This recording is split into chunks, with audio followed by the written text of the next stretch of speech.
આજે નવરા બેઠો તો દોસ્તો વિચાર કીધો કોક કામ ધંધો કરી લ્યો એમ.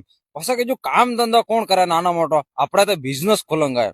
પછી વિચાર કીધો અબ્બારના જમાનામાં ને અબ્બાર આજકાલમાં ટ્રેન્ડિંગ હું ચાલી રહી જોઈએ.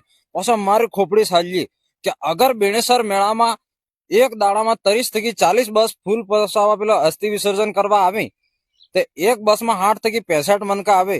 વણામાં થકી અગર 30 મનકા પોપર લઈ, તે એક બસમાં 30 મનકા પોપર લઈને બે બસમાં 60 મનકા પોપર લઈને 4 બસ વાળા લઈ લી તો 4 8 ગણતરી થી 12 मतलब कम से कम अगर 30 बस वाले बन के पोपा लई लीधो તે આપણે તો રાતોરાત કરોડપતિ.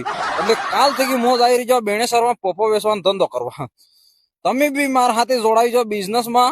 ખાલી બીજું કોઈ જ નહીં કરવું. બેણેસર મેળામાં એક દુકાન ખોલવી અને આપણે બેઠો બેઠો પેલું બીજું કોઈ કેવું નહીં, ખાલી કેવું પોપા પોપા.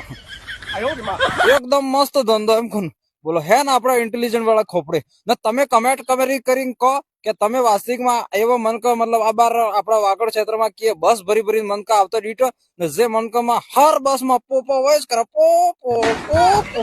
એટલે આપણે પોપો ધંધો ખોલવા પોપો. હેન બિઝનેસ में आदमी